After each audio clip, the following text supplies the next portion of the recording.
This is Laurie Greenland. In 2019, he took his first elite downhill World Cup win in Val di Sole at the age of 22. We caught up with him in the off-season to find out what it takes to win.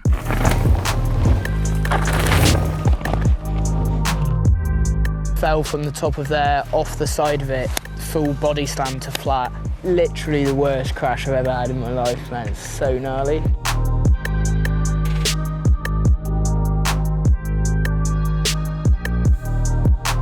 %, every round, every turn, every straight, every rock garden.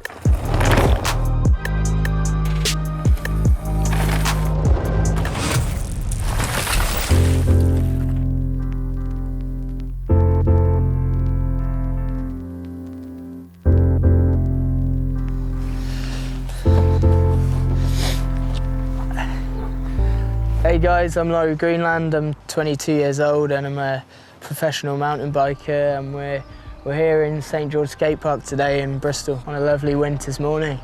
I used to live in that house over there with a blue door. Definitely where sparked off that froth and just like love for bikes really. Yeah, without this place you could say I probably wouldn't be where I'm at now. So my first memories of two wheels is just over there in that house over there in the back garden, just stabilisers on, going round in circles. I remember one day getting them unbolted and wobbling my way off down there into the park. I was into bikes and skateboards and anything you could ride before I could ride it. It was so blatant that that's the way I was going to go in life. I remember just like staring out the window over there from the house at the skate park and just being like in full-on awe of what I could see people doing over in the park. So yeah, I was into it before I could even do it, and it doesn't really feel like any surprise that I kind of pursued it as hard as I did. I think the first race I ever won was Forester Dean Mini Downhill, I think. It was either that or a Taff Buggy MIJ events race. I think I would have been about 11 or 12 the first downhill race I won. So mountain biking for me is, I mean, it's a feeling similar to what I can get in the sea. It's a feeling similar, that I can get here in the skate park, but just being able to branch out kind of outside the city, outside all your problems and daily life is pretty amazing thing to be able to do. It's just kind of as soon as you're out in the hills, kind of dodging trees and rocks and all that stuff, it's you can't really stay that connected to your problems. Just an up and off from the daily life, you kind of feel like you're doing something pretty different.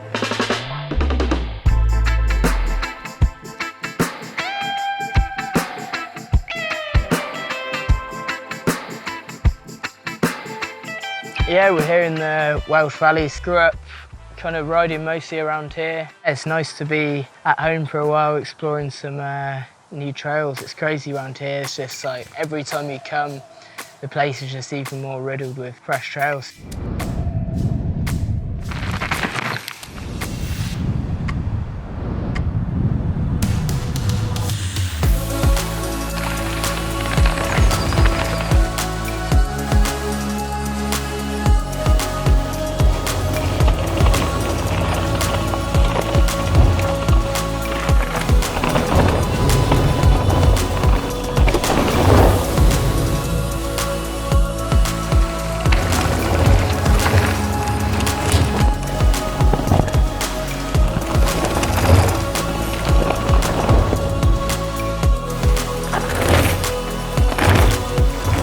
Growing up in Bristol has definitely got its pros and cons for riding. There's not much kind of big tracks there, no big descents or anything, but such an accessible place in terms of what riding you can get to from there.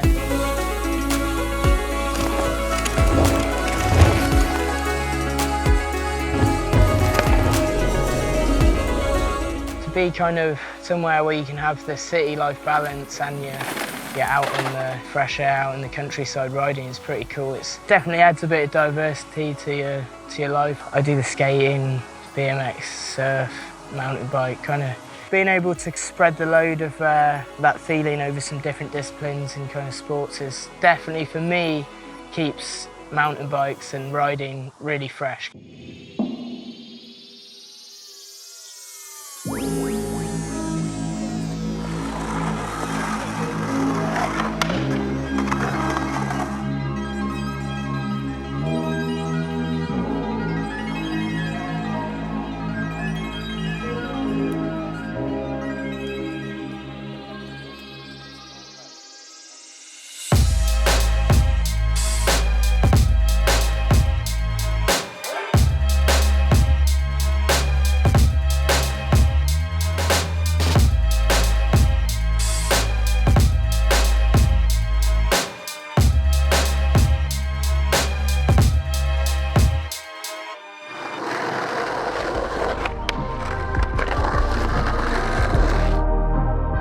It's pretty trash now, and it was trash when I was growing up, but these kind of crusty old 80s skate parks, there's something pretty beautiful about them as well. It's a lot of character, and a lot of people come to these places, like Dean Lane's another example in Bristol, and can't really get their head around it. So it's got a character, and it's pretty difficult to ride. You get a lot of really good riders and skaters who come to these UK parks and are real shit. It's yeah, something beautiful about these old parks, but it's definitely seen better days now.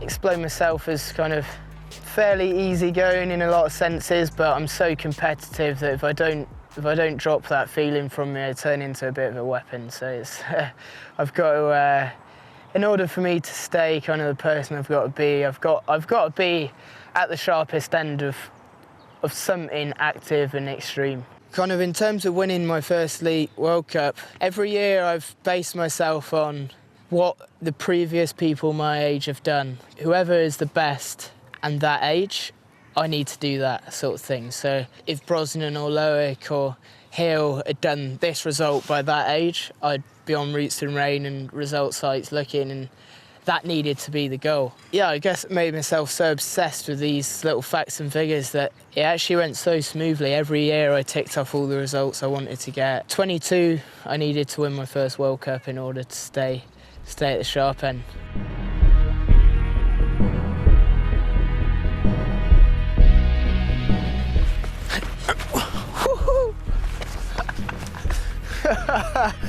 See if you boys can get up here.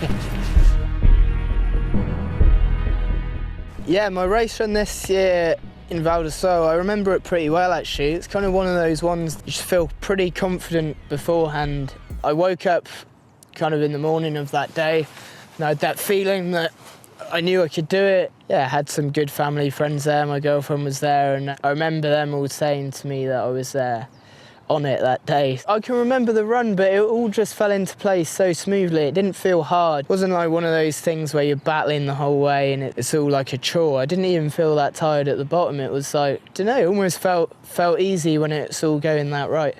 Standing on the top step, funnily enough, it made me look back rather than be in the actual moment I was in at the time. It's kind of no other result I've ever had has like made so many memories flash through my mind, like literally pedalling around in circles in that house, coming here, all the memories riding with my dad in the Alps, kind of crazy, man. It just made me cry.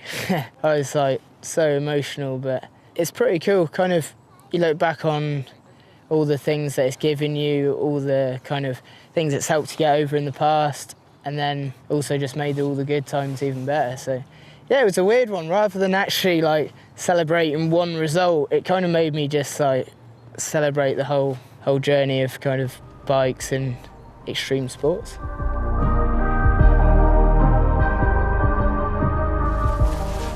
I might run around for a bit. Teeth are shivering. That'll do.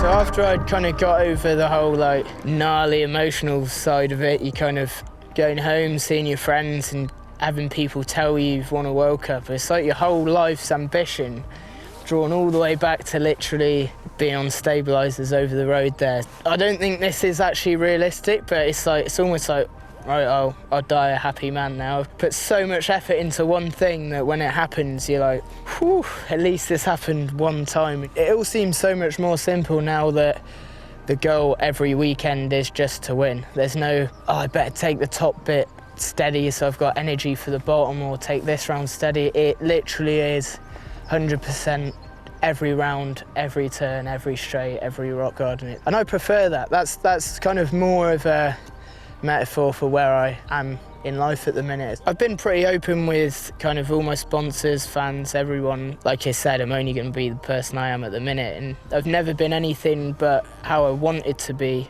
which definitely has hindered my performance sometimes, but I know myself well enough to know that if I didn't do that, then it wouldn't be fun for me anymore. So yeah, every year I get a bit more professional with all that stuff again, and I kind of don't have to try for motivation anymore. It's just there. Just completely switched up the way I'm doing things for 2020. So yeah, I guess that one win, that one kind of your whole life's not a lie result, it's just chucked me straight into the zone of wanting more. I do everything I can now to try and make that a reality.